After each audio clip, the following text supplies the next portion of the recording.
Welcome to TNPSC developer channel.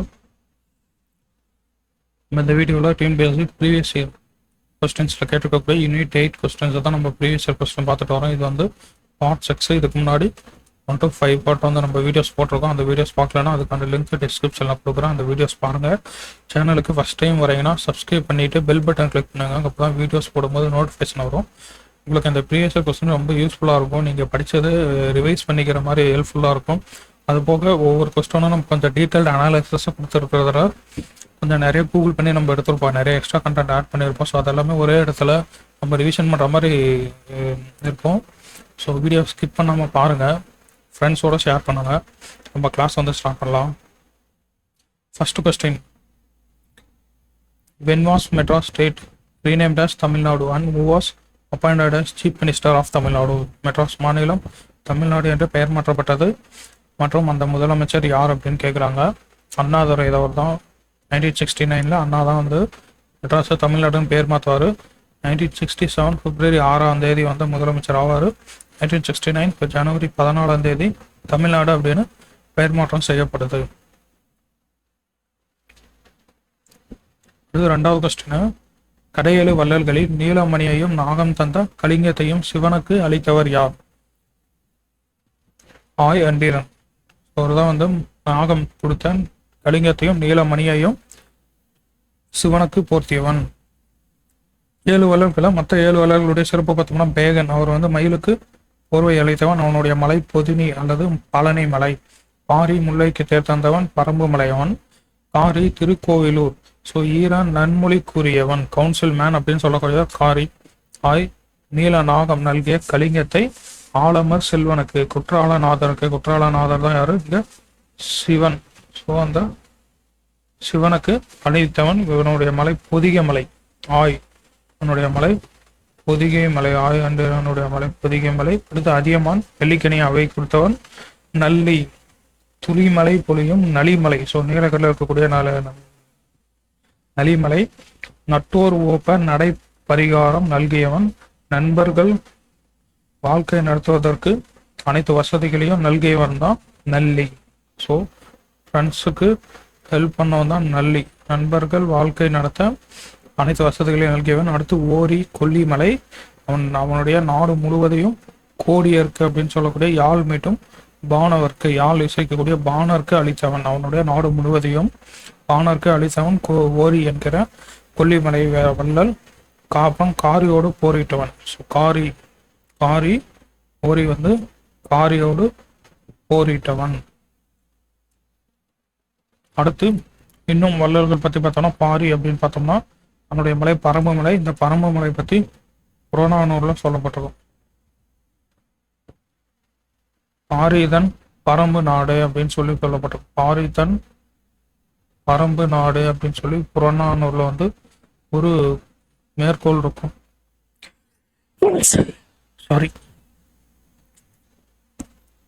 புறநானூர்ல பாரிதன் பரம்பு நாடு அப்படின்னு ஒரு மேற்கோள் இருக்கும். ஸோ அந்த பரம்பு மலையின் வள்ளல் தான் பாரி. பாரியோட இந்த பரம்பு மலையை பற்றி இன்னொருத்தரும் பாடியிருப்பார். யாருன்னா கபிலர். ஸோ அவரும் வந்து பரம்பு மலையை பற்றி பாடியிருப்பாரு. மூவேந்தரோடு போரிட்டவன் தான் பாரி. ஓரி கொல்லிமலை நாட்டை ஆண்டவன். காரி என்னும் குதிரை மேல் சென்று போரிட்டான். ஸோ காரிங்கிறது அவனுடைய குதிரை பேரு. மலையன் அப்படின்னா மாறி போல் ஈகை பண்பு கொண்டவன். இப்போ மலையன் மாறி போல் மலை போல ஈகை பண்பு கொண்டவன். எலினி குதிரை மலை நாட்டை ஆண்டவன். கூவிலங்கண்ணி மாலை அணிந்தவன். கூர்வேல் கொண்டு போர் புரிப்பவன். ஸோ குதிரை மலை நாட்டை ஆண்டவன் தான் எலினி. அதுக்கப்புறம் கூவிலங்கண்ணி மாலை அணிந்தவன். கூர்வேல் கொண்டு போர் புரிப்பவன். பேகன் கடவுள் காக்கும் மலை. பொதினி அப்படின்னு சொல்லக்கூடிய பழனி மலையை ஆட்சி செய்தவன். ஆய் மோசி பாடிய ஆய் அப்படின்னு சொல்லப்படுது. ஸோ மோசி அப்படிங்கிற புலவர் ஆய் வள்ளல் பற்றி பாடியிருப்பாரு. மோசி பாடிய ஆய்.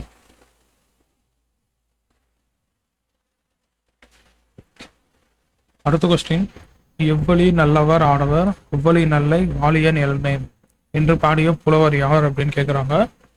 இது வந்து ஔவையார் தான். இந்த ஔவையார் வந்து புறநானூறு ஔவையார். புறநானூறு ஔவையார் தான் பாடியிருப்பாங்க.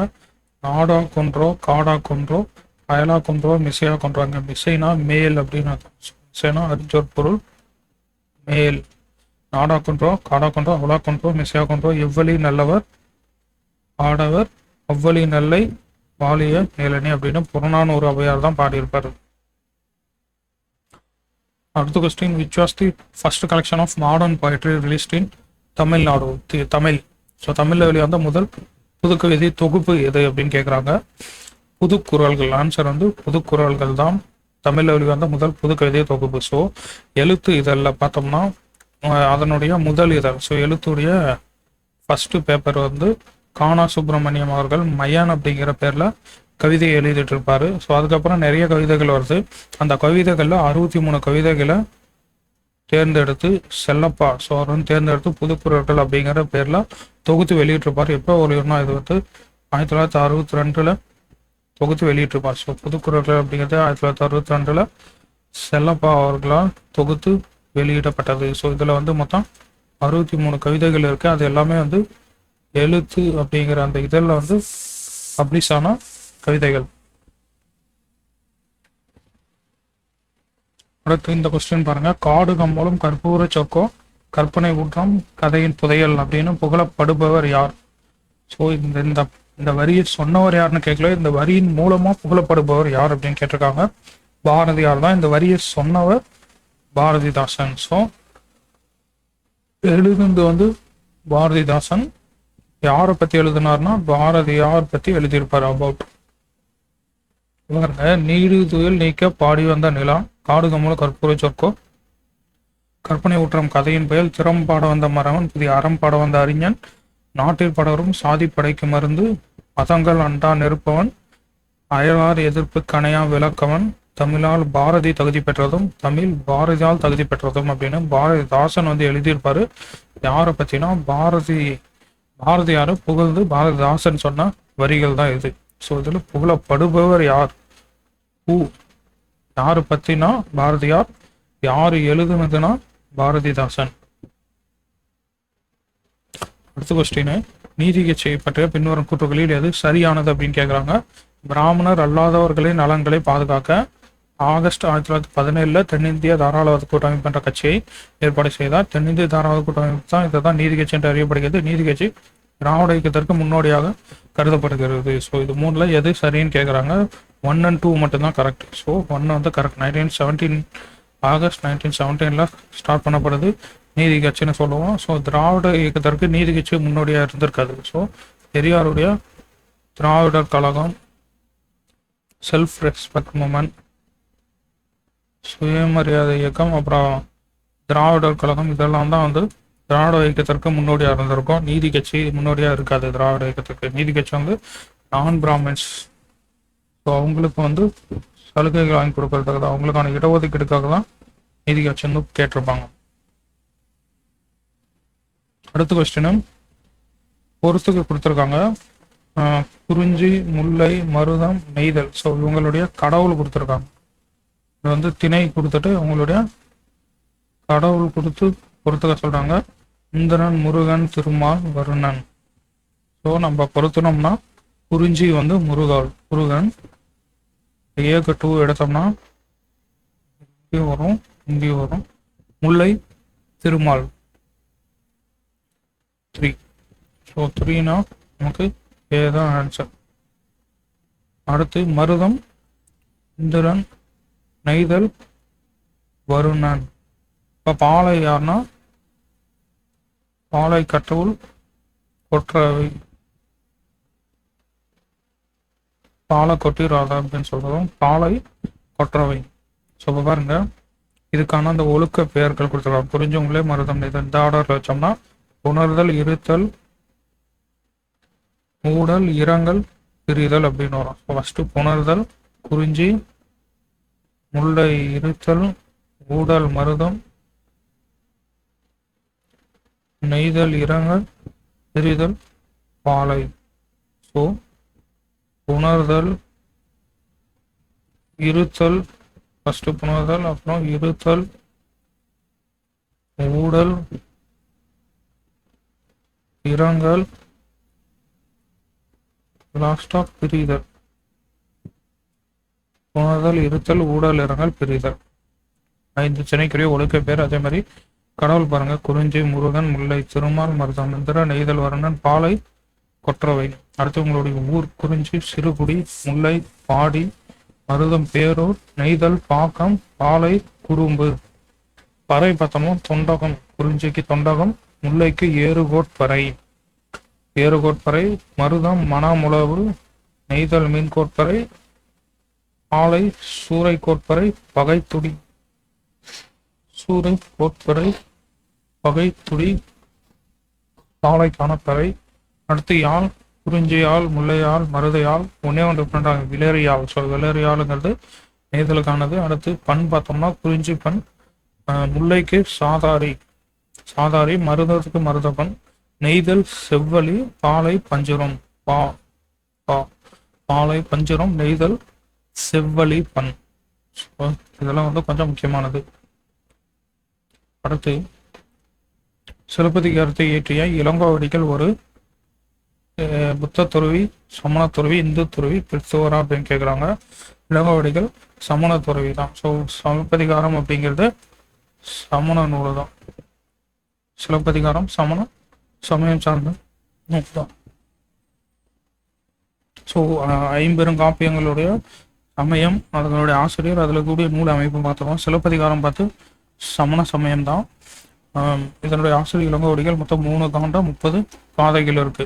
ஸோ 3 காண்டம் 30 காதைகள் இருக்கு. மணிமேகலைங்கிறது புத்த காப்பியம். ஸோ சிலப்பதிகாரம் இது வந்து சாஸ்திரி அப்படின்னு வச்சுக்கோங்க. சமணம் சிலப்பதிகாரம், மணிமேகலை புத்த காப்பியம். ஆசிரியர் சீத்தலை சாத்தனார். 30 காதைகள் இருக்கு இதில் மணிமேகலையில். அடுத்து சீவக சிந்தாமணி, இதுவும் வந்து சமணம். ஸோ இதுவும் பாருங்க சா சி. ஸோ சா சி. அதே மாதிரி இங்கே சின்னது ரெண்டுமே சிவக சிந்தாமணியும் சமண காப்பியம். ஆசிரியர் திருத்தகதேவர். 13 இளம்பகம் இருக்கும். ஸோ 13 இளம்பகம் டோட்டலாக இருக்கக்கூடியதான் சிவக சிந்தாமணி. அடுத்து வளையாபதியும் சமண காப்பியம். ஆசிரியர் தேர்வில் மொத்தம் 72 பாட்டு இருக்கு. வளையாபதியில் குண்டலகேசி பௌத்த காப்பியம். ஸோ ரெண்டு தான் பௌத்த காப்பியம். 5ல் மணிமேகலையும் குண்டலகேசியும் தான் பௌத்த காப்பியம். குண்டலகேசி ஆசிரியர் நாதகுத்தனார். 224 பாட்டு இருக்கு குண்டலகேசியில்.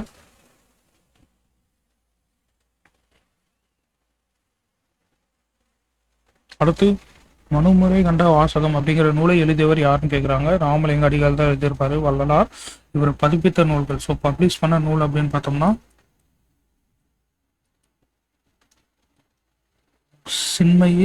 சின்மய தீபிகை, ஒளிவில் ஒடுக்கம், தொண்டை மண்டல சதகம். சதகம்னா 100 பாடல் இருக்கக்கூடிய சதகம். சின்மய தீபிகை, ஒளிவில் ஒடுக்கம், தொண்டை மண்டல சதகம். அடுத்து இயற்றிய உரைநடை. ஸோ அடுத்து அவரை எழுதின நூல்கள் வந்து பார்த்தோம்னா மனுமுறை கண்ட வாசகம், ஜீவகாருண்ய ஒழுக்கம்.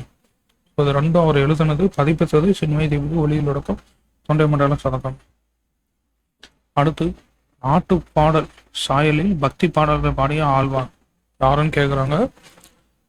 திருமங்கை ஆழ்வார் தான் answer correct. Thirumangai Alvar. So அவங்க தான் வந்து நாட்டு பாடல் சாயலில் பக்தி பாடல் பாடிய ஆழ்வார். ஸோ திருமங்கை ஆழ்வாருங்கிறவங்க இளையவர் அண்டு இறுதியானவர். ஸோ இளையவர்னா ரொம்ப யங்கெஸ்ட்டு அண்டு லாஸ்ட் ஆழ்வாரும் இவங்க தான். யங்கெஸ்ட் அண்ட் லாஸ்ட் கடைசி ஆழ்வாரும் இவங்க தான். இவங்க எழுதிய நூல்கள் பார்த்தோம்னா திருவெழு கூற்றிருக்கை, அப்புறம் சிறிய திருமடல், பெரிய திருமடல், திரு நெடுந்தாண்டகம், திரு குறுந்தாண்டகம், பெரிய திருமொழி. ஸோ இதெல்லாம் வந்து திருமங்கை ஆழ்வாருடைய நூல்கள். இளையவர் இறுதியானவர். திருவெழு கூற்றிருக்கை, சிறிய மடல், சிறிய திருமடல், பெரிய திருமடல், திரு நெடுந்தாண்டகம், திரு குறுந்தாண்டகம், பெரிய திருமொழி. இதெல்லாம் வந்து திருமங்கை ஆழ்வார் எழுதுனது. இவங்க எல்லாமே நாட்டு பாடல் சாயல் எழுதியிருப்பாங்க பட்டி பாடல்களை. அடுத்த கொஸ்டின், தமிழ்நாட்டில் கண்டெடுக்கப்பட்ட சோழர்களின் ஆரம்ப கால செப்பு தகடு கல்வெட்டு எதுன்னு கேட்குறாங்க. 4 கொடுத்துருவாங்க. சிறுவாலங்காடு செப்பு பட்டயம், வேள்விக்குடி செப்பு பட்டயம், வேலூர் பாளையம் பட்டயம், சின்னமனூர் செப்பு பட்டயம். இந்த 4ல் எது சோழர் கால செப்பு தகடு அப்படின்னு கேட்குறாங்க. திருவாலங்காடு செப்பு பட்டயம் மட்டும்தான் நமக்கு வந்து சோழர் கால செப்பு தகடு. ஸோ சோழர் கால செப்பு தகடு பார்த்தோம்னா லேடன் செப்பேடு, அப்புறம் முதலாம் ராஜேந்திர சோழனுடைய திருவாலங்காட்டு செப்பேடு. ஸோ அந்த திருவாலங்காட்டு செப்பேடுங்கிறது முதலாம் ராஜேந்திர சோழனுடைய செப்பேடு. முதலாம் ராஜேந்திர சோழனுடைய செப்பேடு தான் திருவாலங்காடு செப்பேடு. அதுக்கப்புறம் சுந்தர சோழரின் அன்பி செப்பேடு, வீர ராஜேந்திர சோழனின் கன்னியாகுமரி செப்பேடு. இதெல்லாம் வந்து சோழர்கள் செப்பேடு. அடுத்து பாண்டியர்களுடைய செப்பேடு இளையன் புதூர், வேள்விக்குடி. பாருங்க, வேள்விக்குடி அப்படிங்கிறது இது வந்து பாண்டியர்களுடைய செப்பேடு.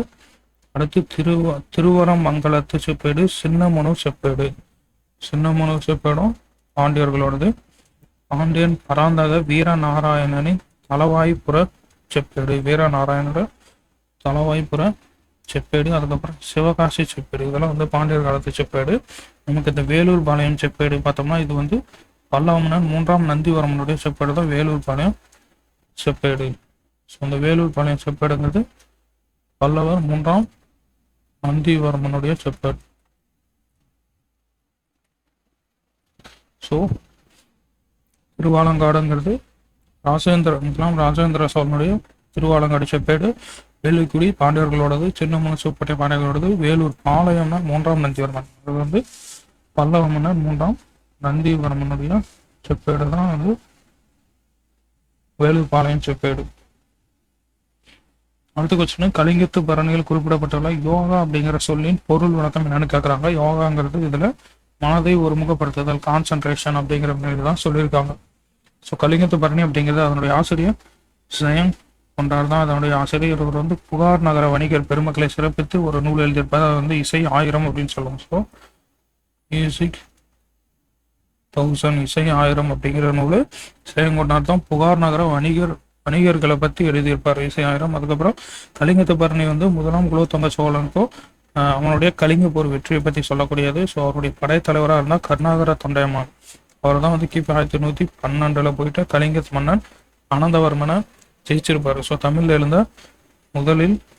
முதல்ல வந்த பரணி இதை தான் 599 தாள் இசை இருக்கு. இதை வந்து ஒட்டக்குத்தர் தென் தமிழ் தெய்வ பரணி அப்படின்னு சொல்லுவார். பலப்பட்டடை சொக்கநாதர் பரணிக்கோ ஜெயங்கொண்டார் அப்படின்னு சொல்லி ஜெயங்கொண்டாரை பற்றி புகழ்ந்து சொல்லியிருப்பாரு பலப்பட்டடை சொக்கநாதர்.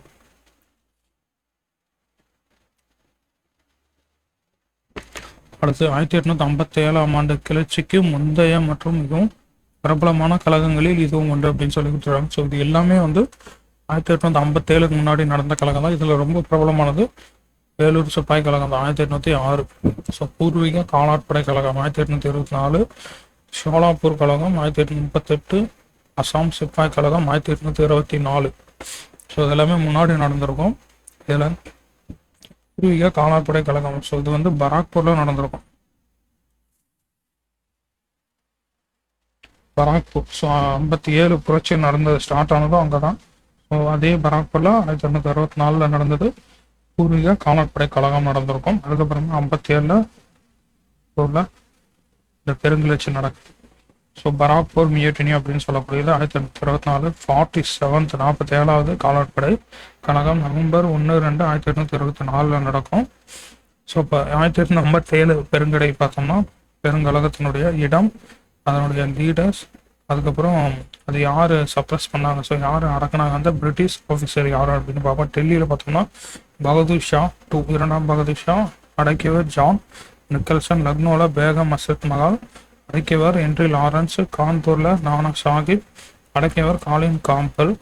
ஜான்சி அண்ட் குவாலியரில் லக்ஷ்மிபாய் தாந்தியா தோப், ஸோ அவங்க 2 பேரும் அடக்கியவர் Hugh Rose. Jhansi and Gwalior 2 கைப்பற்றியவர் யூ குரோஸ். பரேலியில் கான் பகதூர் கான் புரட்சி செய்வாங்க, அடைக்கவர் காலின் காம்பல். பீகாரில் கன்வர் சிங்கு, அடைக்கவர் வில்லியம் டெய்லர். கன்வர் சிங் அடைக்கவர் வில்லியம் டெய்லர். ஸோ அதில் பாருங்கள் சார், காலின் காம்பல் வந்து 2 இடங்களில் போய் புரட்சியை கட்டுக்குள்ளே கொண்டு வந்திருப்பாரு. ஒன்று கான்பூர், இன்னொன்று பரேலி. ஸோ கான்பூருங்கிறது நானா சாஹிப், பரேலி கான் பகதூர் கான். அதுக்கப்புறம் யூக்ரோஸ் வந்து 2 இடம், ஜான்சி அண்ட் குவாலியர். யூக்ரோஸ் கைப்பற்றியிருப்பாரு. ஜான்சி லக்ஷ்மிபாய், குவாலியர் தாஞ்சா தோப். அடுத்து ராஜபாளையத்தில் காதி இயக்கத்திற்கு அடித்தளம் அமைத்தவர் யார் அப்படின்னு சொல்லி கேட்குறாங்க. ஆன்சர் வந்து ஐபி அரங்கசாமி ராஜா. ஸோ ஐபி அரங்கசாமி ராஜா அப்படின்னு சொல்லக்கூடியவர் தான் ராஜபாளையத்தில் காதி இயக்கத்திற்கு அடித்தளம் அமைத்தவர். இவர் வந்து 1916 ஹோம் ரூல் மூவ்மெண்ட் ஆரம்பிக்கப்பட்டிருக்கும். 1914 ஹோம் ரூல் மூவ்மெண்ட்னா தன்னாட்சி இயக்கம் ஆரம்பிக்கிறது இல்லையா. ஸோ அந்த தன்னாட்சி இயக்கத்தினுடைய கிளைய ராஜபாளையத்தில் அமைச்சிருப்பாங்க. அதே மாதிரி 1921 ஸ்ரீவில்லிபுத்தூரில் காதி இயக்கத்தை துவக்கியிருப்பாங்க. 1930 6 மெம்பர், ஸோ 6 நபர்கள் இவருடைய தலைமையில் ராஜபாளையத்தில் உப்பு சத்தியாகிரகம் நடத்தியிருப்பார். ராஜபாளையத்தில் உப்பு சத்தியாகிரகம் நடத்தியவரும் அவர் தான். ராஜபாளையத்தில் ஆறு நபர்களோட ராஜபாளைய தோப்பு சத்தியாகிரகம் நடத்தி வரும் ஐபி ரங்கசாமி ராஜா அவர்கள் தான்.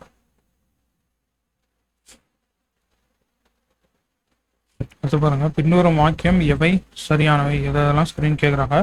மகாகவி பாரதியார் நவீன தமிழ் கவிதையின் முன்னோடி மற்றும் எல்லா காலத்திலும் சிறந்த தமிழ் இலக்கியவாதிகளில் ஒருவராக கருதப்படுகிறார். கரெக்டு. பாரம்பரிய மற்றும் சமகால கூறுகளை இணைத்த ஒரு வலிமையான நாடகத்தின் முன்னோடி. ஸோ இது நமக்கு தப்பு. பாரதியார் நாடகமே வராது. ஒரு நாடகத்தில் பெருசாக சாதிச்சுக்க மாட்டாங்க. கவிதைகள் தான் நமக்கு கரெக்டு. செகண்ட் ஸ்டேட்மெண்ட் தப்பு. ஸோ 1 மட்டும்தான் நமக்கு கரெக்டு. அவர் கவிஞர், எழுத்தாளர், இதழாசிரியர், விடுதலை போராட்ட வீரர், சமூக சீர்திருத்தவாதி. அவர் நாடக எழுத்தாளர் கிடையாது. தமிழில் நாடகம் எழுதுறதுனுடைய நாடக தந்தை அப்படின்னு சொல்லக்கூடிய பம்மல் சம்பந்த முதலியார். ஸோ தான் தமிழ் நாடக தந்தை அப்படின்னு சொல்கிறோம். இவருடைய முதல் நாடகம் லீலாவதி சுலோசனா. அதுக்கப்புறம் புஷ்பவல்லி அப்படிங்கிற நாடகம் சமூக நாடகம், சோசியல் ரிஃபார்ம் பற்றின நாடகம். அதுக்கப்புறம் சென்னையில் சுகுண விலாச சபா அப்படிங்கிற நாடக குழுவை உருவாக்கியிருப்பார். பம்மல் சம்பந்த முதலியார் அவர்கள் தான் தமிழ் நாடக தந்தை அப்படின்னு சொல்கிறோம். அடுத்து காமராசரை பற்றிய பின்வரும் கூற்றுகளில் எது சரியானது அப்படின்னு கேட்குறாங்க. காமராசருடைய அரசியல் குரு சத்தியமூர்த்தி 1937 சேலத்திலிருந்து சட்டமன்ற தேர்ந்தெடுக்கப்பட்டார். குந்தா ஆறு திட்டம் இவருடைய முயற்சியால் உருவாக்கப்பட்டது. ஸோ நமக்கு இதில் 1 and 3 தான் கரெக்டு. செகண்ட் தப்பு. ஸோ பார்ப்போம். அது மெம்பர் ஆஃப் விருதுநகர் முனிசிபாலிட்டியில் மெம்பராக இருந்திருப்பார் 1922. காங்கிரஸ் லீடர் சத்தியமூர்த்தி அவர் இவருடைய political Guru and elected unopposed from Sattur constituency in Madras assembly election 1937. 1937 சேலத்திலிருந்து கிடையாது. எங்கேருந்து தேர்ந்தெடுக்கப்படுறாருன்னா சாத்தூர் கான்ஸ்டிடுவன்சி, சாத்தூர் தொகுதியிலிருந்து தான் தேர்ந்தெடுக்கப்படுறாரு. 1937 அன்ஆப்போஸ்ட் எதிர்ப்பின்றி தேர்ந்தெடுக்கப்பட்டிருப்பார். அன்ஆப்போஸ்ட் அப்படின்னு சொல்லலாம், எதிர்ப்பின்றி தேர்ந்தெடுக்கப்படுறார். Chief minister on April 13, 1954. 1954 முதலமைச்சர் வருவார். குடியாத்தம் பை எலெக்ஷனில் எம்எல்ஏவை ஜெயிச்சிருப்பார். அதுக்கப்புறம் முதலமைச்சர் ஆகிட்டு குடியாத்தம் பை எலெக்ஷனில் இடைத்தேர்தலில் எம்எல்ஏவை ஆகியிருப்பார் 1954. அவருடைய டெவலப்மெண்ட் ஸ்கீம்ஸ் பார்த்தோம்னா Mettur paper industry, Mettur central, Mettur canal project, Kaveri delta development project, Manimuthar அணை, அமராவதி அணை, அப்புறம் Parambikulam Aliyar irrigation project. So அவர் தான் கொண்டு வந்திருப்பார் பரம்பிக்குளம் ஆலியார் இரிகேஷன் ப்ராஜெக்ட். இது நேரு அவர்கள் தான் போய் இனாகரேட் பண்ணியிருப்பார். அடுத்து குந்தா எலக்ட்ரிசிட்டி ப்ராஜெக்டும் இவர் தான் கொண்டு வந்திருப்பார். அப்போ இருந்த இண்டஸ்ட்ரியல் மினிஸ்டர் ஆர் வெங்கட்ராமன். அவர் பிற்காலத்தில் பிரதமராக இருப்பார். ஸோ அதெல்லாம் இவருடைய காலத்தில் கொண்டு வரப்பட்ட திட்டங்கள். அடுத்த கொஸ்டின் கூற்று காரணம் கொடுத்துருக்காங்க. தமிழக ஆட்சியாளர்கள் தமிழ் மற்றும் தமிழ் புலவர்களை அவர்கள் அவையில் ஆதரவு அளித்தனர். கரெக்ட் தான். மன்றம், அவை, அம்பலம் மற்றும் மன்று போன்ற சொற்கள் அரசு அவையில் பயன்படுத்தப்பட்டது. ஸோ இது தவறு. காரணம் தவறு. ஸோ கூற்று சரி, காரணம் தவறு. ஏன்னா இவங்க என்ன மன்றம், அவம் அப்படின்லாம் சொல்லியிருப்பாங்க. சங்கம்னு தான் சொல்லுவாங்க. ஸோ புலவரவைய சங்கம்னு தான் சொல்லுவாங்க பாண்டியர்கள். So both A and R are true but not the correct explanation. Correct. இந்த வேர்ட்ஸ் யூஸ் பண்ணியிருப்பாங்க, ஆனால் இதுக்கான எக்ஸ்பிளனேஷன் கிடையாது. நம்ம சங்கம் தான் சொல்லுவோம் புலவர்களுடைய அவயம். அடுத்த கொஸ்டின், எந்த தொல்பொருள் ஆராய்ச்சியாளர் முதலில் பாண்டியர்களின் முத்து சந்தையை கண்டுபிடிச்சவர் யாருன்னு கேட்குறாங்க. கால்டுவெல். முதலில் பாண்டியர்களின் முத்து சந்தையை கண்டுபிடித்தவர் கால்டுவெல். அதுக்கு அதே மாதிரி முத்து பற்றி இன்னொருத்தர் எழுதியிருப்பார் மார்க்கோ போலோ. 1893 காவிரி பூம்பட்டத்துக்கு வந்திருப்பார். ஸோ அங்கே பார்த்துட்டு அங்கே இருக்கக்கூடிய முத்துக்களும் ரத்தனங்களும் உலகத்தில் உள்ள அநேகமான முத்துக்களும் ரத்தனங்களும் தமிழகத்தில் இலங்கையிலிருந்து தான் கிடைக்கிது அப்படின்னு சொல்லி எழுதியிருப்பார். முத்து குளிப்பவர்கள் முத்துக்களை தேடி கடலில் இறங்குவதற்கு முன்னாடி சுறாமன்கள் அவர்களை தாக்காமல் இருக்கிறதுக்காக பிராமணர்கள் மந்திரங்களை உச்சரிக்கிறார்கள் அப்படின்னு சொல்லி எழுதியிருக்கிறாரு. அதே மாதிரி தமிழகம் தான் உலகிலேயே செல்வம் மிகுந்த அற்புதமான பிரதேசம் அப்படின்னு சொல்லி தமிழ்நாட்டை பற்றி எழுதியிருப்பாரு. 1893 காவிரி பூம்படத்துக்கு வந்திருப்பாரு மார்க்கோ போலோ. இவர் இத்தாலி, வெனிஸ் சார்ந்த இத்தாலி நாட்டை சார்ந்த பயணி மார்க்கோ போலோ. அடுத்து பாருங்க, தமிழ் இலக்கிய சூழலில் பரீட்சா பரீட்சா அப்படிங்கிறது என்னன்னு கேட்குறாங்க. ராம்புத்துசாமியால் தொடங்கப்பட்ட கூத்துப்பட்டறை, ஞானியால் தொடங்கப்பட்ட நாடகக்குழு, மிஷன் குமாரால் தொடங்கப்பட்ட சினிமா ரசனை குழு, சிசு செல்லப்பாவால் தொடங்கப்பட்ட எழுத்து இலக்கிய குழு. ஸோ இது எல்லாமே கரெக்ட் தான். பரீட்சா அப்படிங்கிறது ஞானியால் தொடங்கப்பட்ட நாடகக்குழு, ஞானி அவர்களால் தொடங்கப்பட்ட நாடகக்குழு. அதேமாதிரி நான் முத்துசாமி தொடங்கியது கூத்துப்பட்டறை, அம்ஷன் குமாரால் தொடங்கப்பட்டது சினிமா ரசனை குழு, சிசு செல்லப்பாவால் தொடங்கப்பட்டது எழுத்து இலக்கிய குழு.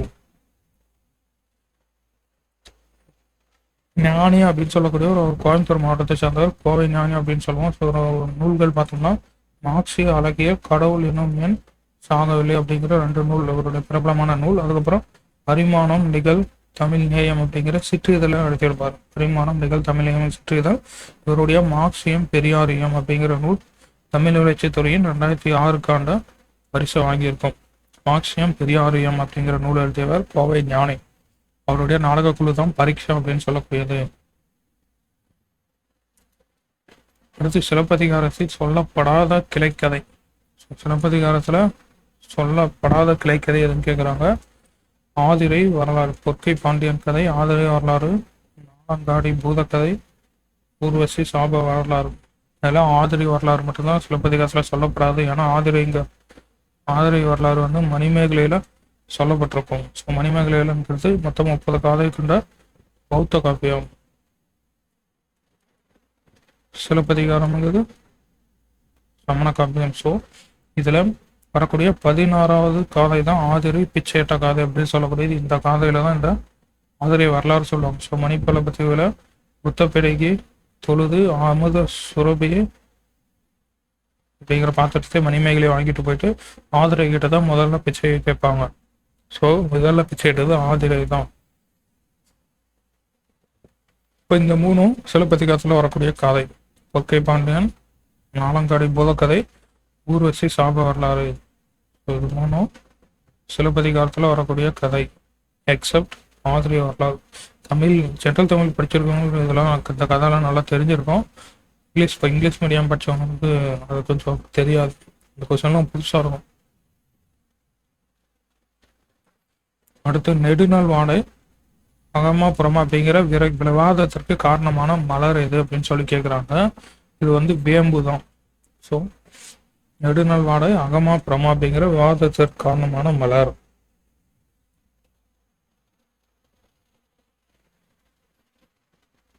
இதுல சேர சோழ பாண்டியர்களுடைய 3 மாலை பார்த்தோம்னா இதுல வேம்பு அப்படிங்கிறது பாண்டியர்களுடைய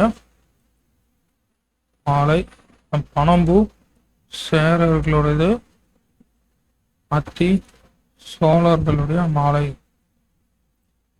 ஸோ நெடுநாளுடைய அகமாபுரமா அப்படிங்கிறதுக்கு என்ன காரணம்னா, இப்போ பாருங்க, நெடுநாளுடைய அப்படிங்கிறது இது வந்து 10 பாட்டு நூல்களில் ஒன்று. இதனுடைய பாட்டுடைய தலைவன் தலையாளங்கிறது சிறுவன்ற பாண்டியன் நெடுஞ்செழியன் தான் இது பாட்டுடைய தலைவன். ஸோ அப்போ இது வந்து பாண்டியனை பற்றி சொல்லுது.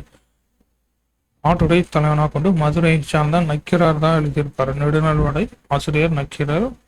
ஸோ பாண்டியனின் அடையாள சின்னமாகிய வேம்பு அப்படிங்கிறது இந்த நூலில் வந்து சுட்டப்பட்டிருக்கும். ஸோ அப்போ வேம்பு சொன்னதுனால இதனுடைய இந்த நூலுங்கிறது புறம் ஆயிடுது. ஸோ முன்னரை பற்றி சொல்றதுனால இது வந்து டைரக்டாக சொல்றதுனால புற நூல் அப்படின்னு வரும். ஆனால் இதில் நூல் வந்து புறப்பொருள் நூலாக கருதப்படினும் பெருமளவு அகப்பொருள் அம்சம் இருக்கு. ஸோ அதனால அகப்பொருள் அம்சம் இருக்கு. ஆனால் டைரக்டா மன்னருடைய மாலை வேம்பை பற்றி டைரக்டா சொல்லிட்டதுனால இது பாண்டியர்கள் அப்படின்னு நம்ம தெரிஞ்சுக்கிறோம். அப்போ இது வந்து புறப்பொருள் நூல் தான். ஸோ அப்போ ரெண்டுமே இருக்கிறதுனால இது கொஞ்சம் கன்ஃபியூஸ்டான ஸ்டேட்ல இருக்கு. அதனாலதான் வந்து இதை வந்து புறமா அகமா அப்படிங்கிற டிஸ்கஷன் வந்திருக்கு. புத்த மதத்தின் கல்வி மையமாக காஞ்சி இருந்ததை காட்டும் இலக்கியம் மணிமேகலை தான். மணிமேகலை தான் நமக்கு என்னது பௌத்த காப்பியம். புறநானூறு சிலப்பதிகாரம் ஆறானூறுலாம் காஞ்சிபுரத்தை பற்றி சொல்லாது. மணிமேகலை புத்த மதத்தின் கல்வி மையமாக காஞ்சி இருந்ததை சொல்லக்கூடியது.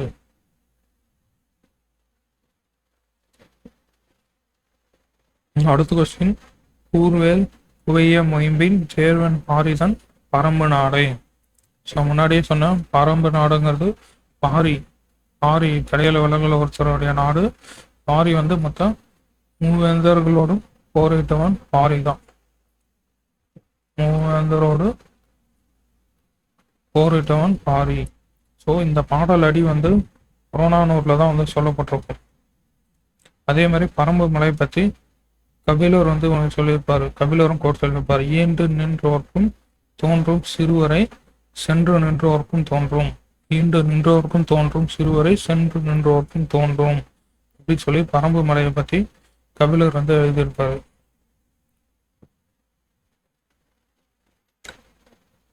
அடுத்து சீவக சிந்தாமணியை பற்றி கூட்ட கொடுத்துருக்காங்க. சீவக சிந்தாமணிங்கிறது காப்பியம் தான்.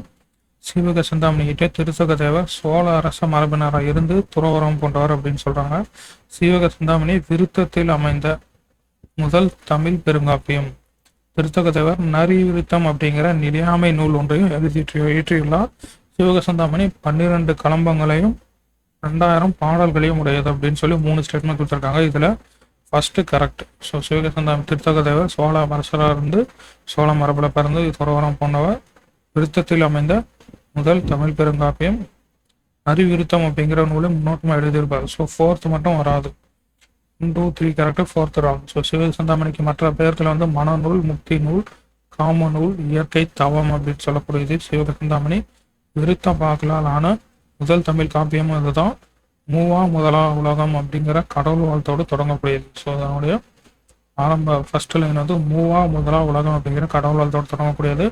இதில் ஆமகள் இளம்பகத்துல இருந்து முக்தி இளம்பகம் ஈராக 13 இளம்பகம் இருக்கும். ஸோ டோட்டலாக இங்கே வந்து எல்லாம் சொல்லிக்கிறோம் 12 சொல்லியிருக்கிறோம். 12 கிடையாது, மொத்தம் 13 இளம்பகம்.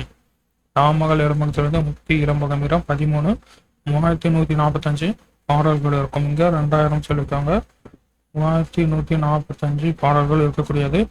ஒவ்வொரு இளம்பகத்திலும் ஒரு மன நிகழ்ச்சி வந்து சொல்லப்பட்டிருக்கும். ஸோ அப்போ மொத்தம் எத்தனை மன நிகழ்ச்சி சொல்லியிருப்பாங்கன்னா 13 மன நிகழ்ச்சியை வந்து சொல்லியிருப்பாங்க. இளம்பகம் அப்படிங்கிறது இது வந்து மகளிரை குறிக்கக்கூடிய சொல்.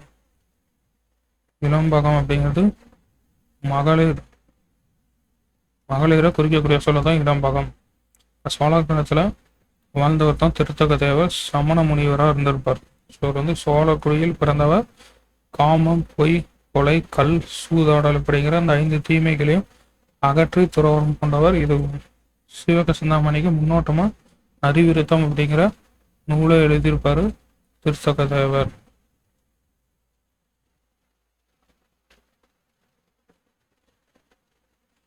அடுத்து பாருங்க, மேட்ச் த ஃபாலோவிங். சருக்கம், இளம்பகம், படலம், காண்டம். இது சீவக சிந்தாமணி, பாரதம், சிலப்பதிகாரம், கம்பராயணம். ஸோ இப்போ இதை பொறுத்து சொல்றாங்க. அதோடைய பெரும்பிரிவு, உட்பிரிவு அதெல்லாம் கொடுத்து பொறுத்து சொல்றாங்க. இது நூலினுடைய பெரும்பிரிவு, உட்பிரிவு. ஸோ சருக்கம் அப்படிங்கிறது பாரதம். ஸோ இதனுடைய பெரும்பிரிவு சருக்கம் அப்படிங்கிறது பாரதம். இளம்பகம்ங்கிறது சீவக சிந்தாமணி.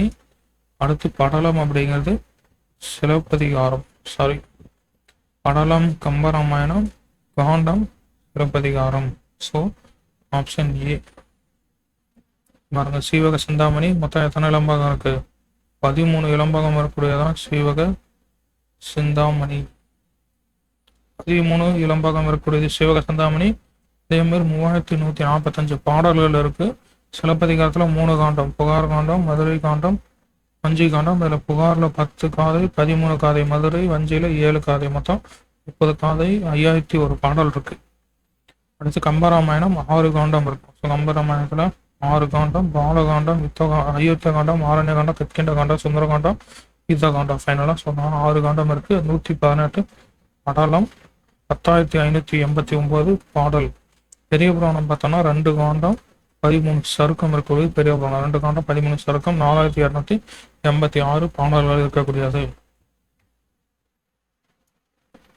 ஓகே ஃப்ரெண்ட்ஸ், நம்ம நெக்ஸ்ட் வீடியோஸில் கண்டினியூ பண்ணுவோம்.